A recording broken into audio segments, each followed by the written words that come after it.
अपनी भलाई चाहने वालों को इन 7 लोगों से सदैव दूरियां बनाकर रखनी चाहिए। दोस्तों, एक कहावत है, सूखी लकड़ी के साथ मिलने पर गीली लकड़ी भी जल जाती है। उसी तरह दुष्ट व्यक्ति का संग साथ करने पर सज्जन पुरुष भी नष्ट हो जाता है। विद्वानों ने कहा है कि अपनी भलाई चाहने वालों को नदियों से, शस्त्रधारियों से, नख वालों से, सींग वालों से, स्त्रियों से, राज परिवार के लोगों से और दुष्ट पुरुषों से दूरी बनाकर रखनी चाहिए। इनसे मिलना और इनके पास जाना विपत्ति को आमंत्रित करने जैसा है। बहती हुई नदी कभी भी लहर मारकर जान ले सकती है। शस्त्रधारी रोष आने पर क्रोध में कभी भी हमला कर सकता है। नख और सींग वाले पशु कभी भी चोट पहुंचा सकते हैं। दुष्ट स्त्रियां कभी भी झूठा दोष लगा सकती हैं। राज परिवार के लोग कभी भी नाराज होकर सजा दिलवा सकते हैं। दुष्ट पुरुष कभी भी विश्वासघात कर सकते हैं। इनका विश्वास और इनकी दोस्ती खतरनाक हो सकती है। इनसे सदैव दूर रहना चाहिए। एक बार की बात है, एक गांव में एक दुष्ट व्यक्ति रहता था। उसने अपने स्वार्थवश एक सज्जन व्यक्ति से झूठ मूठ की मित्रता कर ली। और ये तो आप जानते ही हो कि लोभी, कामी और बेस्या इनका कोई सगा और घनिष्ठ नहीं होता। ये अपने मतलब के लिए किसी को भी अपना मित्र मान लेते हैं। ऐसे ही उस दुष्ट व्यक्ति ने एक सज्जन आदमी को अपना मित्र बना लिया। एक दिन वो उस सज्जन व्यक्ति से बोला, मित्र, कहते हैं जब तक मनुष्य विदेश में नहीं घूमता तब तक उसकी बुद्धि का विकास नहीं होता। इसलिए हमें किसी दूसरे प्रदेश में चलना चाहिए। सैर भी हो जाएगी और परदेश से कुछ धन भी कमा लाएंगे। बेचारा सज्जन व्यक्ति उसकी बातों में आ गया और कुछ खाने पीने का जरूरी सामान बांधकर परदेश को रवाना हो गए। पहले के जमाने में सवारी की व्यवस्था नहीं होती थी, इसलिए ज्यादातर लोग पैदल ही सफर करते थे। अब वे दोनों लोग घर से निकल चले। चलते चलते रास्ते में उस दुष्ट आदमी ने उस सज्जन आदमी से कहा, भाई, तुम वैसे भी बहुत दुबले और पतले इंसान हो। तुम्हारे पास जो खाने की सामग्री है उसे क्यों बोझा बनाए हुए हो? उसे खा पी लेते हैं, कम से कम तुम्हारा बोझ तो कम हो जाएगा और तुम्हें चलने में आसानी हो जाएगी। इस तरह उस दुष्ट आदमी ने उस भोले भाले इंसान को अपनी बातों में उलझाकर उसके पास जो खाद्य सामग्री थी उसे खाना पीना शुरू कर दिया और धीरे धीरे उसका सारा खाना समाप्त कर दिया। जब उस सज्जन व्यक्ति का खाना समाप्त हो गया तो शाम के समय भूख लगने पर उस सज्जन व्यक्ति ने उस दुष्ट आदमी से कहा, हे मित्र, अब भूख का समय हो चुका है और प्यास भी जोर पकड़ रही है। तुम अपना खाना निकाल लो और आओ किसी वृक्ष के नीचे बैठकर भोजन कर लेते हैं। उसकी ये बातें सुनकर दुष्ट व्यक्ति बोला, वाह, तुम भी क्या खूब इंसान हो। पहले तो अपने खाने पीने का सामान खत्म कर लिया, अब मेरे सामान पर जी ललचाते हो। मैं अपना भोजन तुम्हें खाने को नहीं दूंगा। यदि मैं अपना भोजन तुम्हें खिला दूं तो फिर मैं क्या खाऊंगा? मैं तो अपना भोजन अकेला ही खाऊंगा, तुम मरो भूखे। दर्शक बंधुओं, उस दुष्ट व्यक्ति की बात सुनकर सज्जन व्यक्ति को बड़ा दुख पहुंचा। सोचने लगा, ये दुष्ट आदमी मेरा तो खाने पीने का सारा सामान खा गया, अब मुझे एक समय भी खाने को नहीं दे रहा है। बड़ा मतलबी आदमी है। दुष्ट आदमी बोला, भाई देखो, तुम्हें खाना तो खाने को नहीं मिलेगा, पर तुम्हें एक सबक जरूर मिल गया है कि परदेश में जाकर अपनी चीज बड़े सोच समझकर खर्च करनी चाहिए। परदेश में कोई अपना नहीं होता। सज्जन व्यक्ति उसके इस बर्ताव से बड़ा दुखी था और पछताने लगा। दुष्ट आदमी ने अपना खाना उसे ना देकर अकेला ही खा गया। सज्जन व्यक्ति बेचारा देखता रह गया। थोड़ी देर बाद सज्जन व्यक्ति को जब जोर की प्यास सताने लगी तो उसने दुष्ट व्यक्ति से कहा, हे मित्र, तुमने भोजन तो मुझे नहीं खिलाया, अब मुझे बहुत जोर की प्यास लग रही है। कृपया मुझे थोड़ा पानी पिला दो जिससे मेरे प्राण बच सके। दुष्ट व्यक्ति ने बड़ी निष्ठुरता के साथ कहा, मित्र, मैं तुम्हें पानी की एक बूंद भी पीने को नहीं दे सकता। तुम स्वयं कहीं से जल की व्यवस्था कर लो। सज्जन व्यक्ति ने पूछा, भैया, आप किसी भी शर्त पर मुझे पानी जरूर पिला दो, वरना प्यास से आज मेरा दम निकल जाएगा। तब दुष्ट आदमी कहता है कि देखो, अगर तुम खुशी खुशी अपनी एक आंख फुड़वा लो तो मैं तुम्हें पानी पीने को दे सकता हूं। सज्जन व्यक्ति ने सोचा कि प्यासे मरने से तो अच्छा है कि एक आंख से काना हो जाऊं। यही सोचकर सज्जन व्यक्ति अपनी एक आंख फुड़वाने के लिए राजी हो गया। उधर उस धूर्त ने सज्जन आदमी की एक आंख फोड़कर उसे थोड़ा सा पानी पिला दिया। उस दुष्ट ने उसे पेट भर के भी पानी नहीं पीने दिया और बोला, देख भाई, यदि तू पेट भर के पानी पीना चाहता है तो अपनी दूसरी आंख भी फुड़वा ले। मित्रों, सज्जन व्यक्ति बड़ा मजबूर हो गया। मजबूर होकर सज्जन आदमी ने पानी की खातिर अपनी दूसरी आंख भी फुड़वा ली। वो बेचारा दोनों आंखों से अंधा हो गया। उस दुष्ट व्यक्ति ने उसे पानी तो नहीं पिलाया, उल्टा उसके अंधे होने का फायदा उठाकर उसके पास जो कुछ भी था सारा हड़प लिया और वहीं पर एक पुराना अंधा कुआं था, उस कुएं में उसे धक्का देकर गिरा दिया और स्वयं वहां से आगे के लिए चला गया। मित्रों, जब वो सज्जन उस कुआं में गिर गया तो संयोग से उस कुआं में नीचे जल था और जल के ऊपर वृक्ष की जड़ें फैली हुई थी। वो सज्जन आदमी उन जड़ों के ऊपर जाकर रुक गया और उसको कोई चोट भी नहीं आई। उसने पहले तो पेट भर के खूब जल पिया, उसके बाद वृक्ष की जड़ पकड़कर कुएं के एक ओर बैठ गया। सोचने लगा, अब तो इस कुएं में पड़ा पड़ा ही मैं मर जाऊंगा, कोई मुझे इस कुएं से निकालने भी नहीं आएगा। वो सज्जन व्यक्ति उस कुएं में पड़ा पड़ा यही सब बातें सोच रहा था। पर कहते हैं, अच्छे लोगों की परमात्मा मदद जरूर करता है। रात होने पर उसी कुएं के पास वृक्ष पर कुछ पक्षी मनुष्यों की तरह बात कर रहे थे। उनमें से एक पक्षी बोला, भैया कोई ऐसी बात कहिए जिससे अपनी रात आराम से बीत जाए। तब दूसरा पक्षी बोला, भाई क्या बताएं, आज एक दुष्ट आदमी ने एक सज्जन व्यक्ति को इस कुएं में धकेल दिया है। वो बेचारा अपना सब कुछ खोकर आंखों से अंधा अपने भाग्य को कोस रहा है। उसकी बात सुनकर पहले वाला पक्षी बोला, भैया इस आदमी के साथ बड़ा बुरा हुआ, क्या तुम्हारे पास इसको ठीक करने का कोई उपाय हो तो बताइए। तब वो पक्षी कहता है, हे भाई, इस अंधे आदमी को इस वृक्ष पर चढ़कर इसके पत्तों के रस को अपनी आंखों में डाल ले तो इसकी आंखें फिर से जैसी की तैसी हो जाएंगी।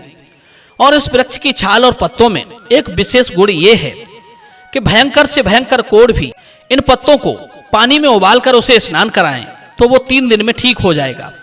और सुनो, इस कुएं के पास एक टीला है जिसमें हजारों मन सोना गड़ा हुआ है। जो कोई उसे खोद लेगा वो माला माल हो जाएगा। परंतु एक बात बहुत ध्यान रखने वाली है, इस वृक्ष का रखवाला एक बड़ा ही खतरनाक बंदर है और उस टीले का रखवाला एक शेर है। इसलिए यह काम सूर्य उदय से पहले जो कर लेगा उसे इसका लाभ मिल जाएगा और यहां से रात ही रात में उसे जाना होगा। दर्शक बंधुओं, वे दोनों पक्षी उस अंधे की किस्मत बदलने वाले उपाय बताकर वहां से उड़ चली। उधर उस सज्जन अंधे आदमी ने उन पक्षियों की बातों को ध्यानपूर्वक सुन लिया था। वो तुरंत उस वृक्ष पर चढ़ा और उसके पत्ते तोड़कर पत्तों का रस निकालकर अपनी आंखों में डाल लिया। उसकी दोनों आंखें फिर से ठीक हो जाती हैं। आंखें ठीक होने के बाद उसने उसी वृक्ष की छाल और पत्ते तोड़कर एक पोटली में बांधकर रख लिए और वहां से चलता बना। चलते चलते दिन निकलने से पहले वो एक नगर में पहुंचा। वहां का राजा बड़ा भयंकर कोढ़ से पीड़ित था। उसने अपने नगर में ये घोषणा करवा रखी थी कि जो व्यक्ति उसे ठीक कर देगा वो उसके साथ अपनी राजकुमारी का विवाह कर देगा और आधे राज्य का उसे मालिक बना देगा। राजा की यह घोषणा जब उस सज्जन व्यक्ति ने सुनी तो वो बिना देरी किए सीधा राजा के दरबार में पहुंचा और राजा से बोला, महाराज, मैं आपकी बीमारी को 3 दिन में ठीक कर दूंगा, आपके शरीर को फिर से सोने की तरह चमका दूंगा। राजा ने कहा, हे युवक, यदि तुम ऐसा करने में सफल रहे तो मैं खुशी खुशी तुम्हें अपना दामाद बना लूंगा और साथ में अपने राज्य का आधा मालिक भी। राजा की बात सुनकर उसने अपने साथ लाए वृक्ष की छाल और पत्तों को पानी में उबालकर उस जल से राजा को 3 दिन तक स्नान कराया। राजा उस जल के प्रभाव से बिल्कुल ठीक हो गया। राजा ने उसके साथ शर्त के अनुसार अपनी बेटी का विवाह कर दिया और आधे राज्य का उसे मालिक बना दिया। अब वो राज्य का सुख भोगता हुआ आनंद पूर्वक अपना शेष जीवन व्यतीत करने लगा। इतना ही नहीं, बल्कि राजा उससे सलाह लेकर ही सब काम करने लगा। इस घटना को घटित हुए अभी कुछ ही दिन हुए थे कि दैव योग से वो दुष्ट व्यक्ति भी अपना सब कुछ जुए में हार गया और भूख प्यास से पीड़ित होता हुआ उसी नगर में पहुंचा। इधर वो सज्जन आदमी हाथी पर बैठकर बाजार में घूम रहा था। अचानक दोनों व्यक्तियों ने एक दूसरे को देखा तो वे एक दूसरे को पहचान गए। उस दुष्ट व्यक्ति ने अपने मन में सोचा कि ये आज मुझसे उस दिन का बदला अवश्य लेगा, परंतु उस सज्जन व्यक्ति ने ऐसा नहीं किया, बल्कि अपने नौकरों की सहायता से उसने उसे अपने साथ हाथी पर बैठा लिया और वो प्रेम और श्रद्धा के साथ उसे अपने महल में बुला ले गया। महल में पहुंचकर उसने अपनी पत्नी और नौकर नौकरानियों को ये बताया कि ये मेरा मित्र है, इसकी आव भगत में कोई कमी नहीं रहनी चाहिए। सज्जन व्यक्ति की आज्ञा अनुसार उस दुष्ट की बड़ी सेवा होने लगी। दर्शक बंधुओं, जिस वक्त उसके सम्मुख तरह तरह के व्यंजनों से सजे हुए थाल रखे गए तो वो दुष्ट व्यक्ति कुछ उदास होकर अपनी आंखों में आंसू भर लाया। इस पर राजा के सेवकों ने पूछा, श्रीमान जी, आप उदास क्यों हैं? क्या भोजन आपको पसंद नहीं आ रहा या आपकी सेवा में कोई कमी रह गई? कृपया अपनी उदासी का कारण हमें बताने का कष्ट करें। यदि राजा साहब को इस बात का पता चल गया तो वे हम पर बहुत नाराज होंगे। दुष्ट आदमी बोला, आप जो कुछ कह रहे हैं उनमें से कुछ नहीं है। मेरी चिंता का कारण कुछ और ही है। यदि आप जानना ही चाहते हैं तो आपको मैं बता सकता हूं, परंतु मेरी एक शर्त है कि आप ये बात किसी को नहीं बताएंगे। सेवक बोले, श्रीमान जी, हम सौगंध उठाकर कहते हैं कि आपकी बात हम किसी को नहीं बताएंगे। तब उसने बताया कि ध्यान से सुनो, तुम्हारा ये राजा जो मुझे अपना मित्र बता रहा है, ये हमारे गांव का रहने वाला एक नीच जाति का व्यक्ति है। एक दिन ये किसी साहूकार के यहां फोड़े फुंसी का इलाज करने हेतु गया तो इसने वहां चोरी कर ली। पुलिस जब इसे पकड़ने गई तो ये भाग गया। सौभाग्यवश ये यहां की राजकन्या से विवाह करके आधे राज्य का मालिक बन गया है। मैं इसी कारण से चिंतित हूं कि इसके अन्न को खाता हूं तब तो दोष का भागी बनता हूं, यदि नहीं खाता हूं तो इसकी मानहानि होती है। मेरी उदासी का यही कारण है। उस दुष्ट की बात सुनकर सेवकों को बड़ा दुख पहुंचा। धीरे धीरे यह समाचार उस सज्जन पुरुष की रानी तक पहुंच गया। जब यह समाचार राजकुमारी ने सुना तो वो उसी समय आसन पार्टी लेकर महलों में गिरकर जोर जोर से रोने लगी। जब उसकी माता ने यह खबर सुनी तो उसने अपना सेवक भेजकर राजा को महल में बुलवाया। महल में आने पर जब राजा ने यह समाचार सुना तो वो बड़ा क्रोधित हुआ कि उसने अपने मंत्री से कहा कि शीघ्र ही हमारे उस दुष्ट दामाद को सूली पर चढ़ा दिया जाए, क्योंकि उसने अपनी जाति छिपाकर हमारी बेटी से विवाह करके हमारे धर्म पर कुठाराघात किया है। राजा की आज्ञा सुनते ही मंत्री ने उस सज्जन व्यक्ति को दरबार में हथकड़ी बेड़ी पहना दी और उसे 4 जल्लादों को सौंपकर सूली पर चढ़ाने का आदेश दिया। जिस समय वो सज्जन व्यक्ति सूली पर चढ़ाया जाने लगा तो उससे उसकी अंतिम इच्छा पूछी गई कि क्या तुम किसी से मिलना चाहते हो? तुम्हारी आखिरी इच्छा क्या है? या कोई वस्तु प्राप्त करना चाहते हो? तब सज्जन व्यक्ति कहता है, मैं अपने अंतिम समय में केवल महाराज से मिलना चाहता हूं, केवल मेरी यही अंतिम इच्छा है। यद्यपि राजा उससे बिल्कुल मिलना नहीं चाहते थे, परंतु फिर भी उन्होंने मृत्युदंड के अपराधी की इच्छा पूरी करना आवश्यक समझा। राजा उसके पास जाकर कहने लगे कि अरे नीच पापी, बता तू क्या चाहता है, क्योंकि अधिक देर तक तुम्हारे दर्शन करना पाप समझता हूं। प्रिय बंधुओं, राजा की बात सुनकर उस सज्जन व्यक्ति ने नम्रता पूर्वक राजा से कहा, महाराज, आपसे मेरे बारे में झूठी बातें कही गई हैं। इस समय आप क्रोध में हैं, परंतु जब आपको सत्य असत्य का बोध होगा उस समय आपको पछताना पड़ेगा और आपको महान कष्ट पहुंचेगा। फिर भी आपसे मेरी एक विनती है कि उस पर आप अवश्य ध्यान दें। चूंकि आपकी कन्या का विवाह मेरे साथ हुआ है, इसलिए शास्त्रों के अनुसार वो मेरी पत्नी है और वो जब तक जीवित रहेगी मेरी पत्नी के नाम से ही पुकारी जाएगी। इसलिए उसके भरण पोषण का प्रबंध करना मेरा कर्तव्य है। अतः हे महाराज, मेरा आपसे निवेदन है कि जब तक मैं जंगल में दबे हुए अपने खजाने से अपना द्रव्य न निकलवा लूं, तब तक के लिए मेरे वध की आज्ञा को स्थगित किया जाए तथा खजाने को खोदकर निकालने हेतु कुछ सेवकों को मेरे साथ भेज दिया जाए। प्रिय बंधुओं, यह सुनकर राजा ने यह आज्ञा दी कि इसे जितने सेवक चाहिए इसे दे दिए जाएं, और जब तक ये अपना खजाना निकाल कर ना लाए तब तक इसके साथ पहले की तरह सम्मान दिया जाए। इसके बाद जैसा उचित समझा जाएगा वैसी आज्ञा प्रदान की जाएगी। प्रिय बंधुओं, इसके बाद वो सज्जन व्यक्ति बहुत से सिपाहियों को लेकर शस्त्रों को लेकर वहां पहुंचा जहां वो अंधा बनकर उस कुएं में पड़ा था। वहां पहुंचकर उसने पक्षियों द्वारा बताए गए टीले को खुदवाया। खुदाई करने पर उसमें से असंख्य द्रव्य निकले, जिसमें सोने चांदी के भंडार थे। अनेक लोहे के संदूक सोने चांदी से भरे पड़े थे। जब यह खजाना हाथी, घोड़े, ऊंट और छकड़ों में भरकर राजा के सम्मुख किया गया तो उसे देखकर राजा बड़ा प्रसन्न हुआ। इतना ही नहीं, उसने आज्ञा दी कि वास्तव में इसके लिए जो प्रचार किया गया था वो सच नहीं है। यह किसी देश का राजा है, अभी भी इसके पास मेरे से भी अधिक धन है, इसलिए आज से समस्त राज्य का यही सर्वे सर्वा है। जिस प्रकार मेरी इज्जत की जाती है उसी प्रकार इसकी आज्ञा में चलकर इसका मान सम्मान किया जाए। राजा अपने राज्य का भार उस सज्जन व्यक्ति को यानी कि अपने दामाद को सौंपकर अपनी रानी के साथ वन में ईश्वर का भजन करने चला जाता है।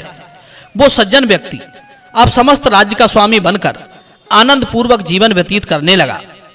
कुछ दिनों के बाद उसका वही दुष्ट मित्र पुनः उसी शहर में आया। उस समय उसकी दशा अत्यंत शोचनीय थी। वो केवल एक लंगोटी पहनकर भयंकर कोढ़ से पीड़ित होकर एक एक टुकड़े के लिए गली गली में चक्कर लगा रहा था। जब उस सज्जन पुरुष ने उस दुष्ट मित्र को देखा तो वो रोने लगा और उदास होकर बोला, हे मित्र, तुम्हारी ये दशा कैसे हुई? उसने बताया, भाई, ये सब मेरे दुष्कर्मों का परिणाम है। मैंने आपके साथ ऐसी बुराई की है जो मुझे नहीं करनी चाहिए थी, परंतु तुम तो धन्य हो क्योंकि तुमने मेरी बुराई का बदला अपनी भलाई से दिया है। अब पीछे की ओर ध्यान न देकर मेरी दुष्टता को क्षमा करने की कृपा करें, मुझे इस भयंकर रोग से मुक्त करें। प्रिय बंधुओं, ये बात सुनकर सज्जन पुरुष ने उस दुष्ट आदमी से कहा कि हे मित्रवर, तुम मेरे शत्रु नहीं मित्र हो, पूर्ण हितैषी हो, क्योंकि यदि तुम मेरी आंखें ना फोड़ते और यहां आकर मुझे नीच नहीं बताते तो किस प्रकार मैं राजकन्या से विवाह करता और किस प्रकार इस राज्य का मालिक बनता। इसलिए आपने जो मुझ पर कृपा की है उसको मैं कभी नहीं भूल सकता। अब तुम्हें मेरे साथ महल में चलना पड़ेगा। जहां पर तुमने मुझे अंधा बनाकर एक कुएं में डाला था, उस कुएं पर कुछ वृक्ष हैं, उसके पत्ते और छाल तोड़ लेना और उसे पानी में उबालकर उस पानी से 3 दिन तक स्नान करना। इससे तुम्हारी काया कंचन के समान हो जाए। इतना ही नहीं, तुम उस वृक्ष के पत्ते और छाल अपने पास ही रख लेना। उन्हीं के द्वारा ऐसे भयंकर रोगों को खोकर धन और यश कमा लेना। सज्जन पुरुष की बात सुनकर वो दुष्ट आदमी खुश होता हुआ जैसे ही उस स्थान पर पहुंचा, त्यों ही वहां टीले की रक्षा कर रहा सिंह और वृक्ष की रक्षा कर रहा बंदर ने उसे अपराधी जानकर उसके टुकड़े टुकड़े कर डाले। प्रिय बंधु, इस तरह से वो दुष्ट आदमी को अपनी दुष्टता का दंड मिल गया था। इसीलिए कहते हैं कि हमें किसी के साथ भी भूलकर बुरा बर्ताव नहीं करना चाहिए। परमात्मा एक दिन हमारे पापों की सजा हमें जरूर देता है। करनी का भोग हमें भोगना ही पड़ता है। दर्शक बंधुओं, ये कहानी आपको कैसी लगी? कमेंट सेक्शन में आप अपनी राय जरूर देना। मिलते हैं अगली कहानी में, अगली वीडियो में। आप सभी का बहुत बहुत धन्यवाद। जय श्री कृष्ण।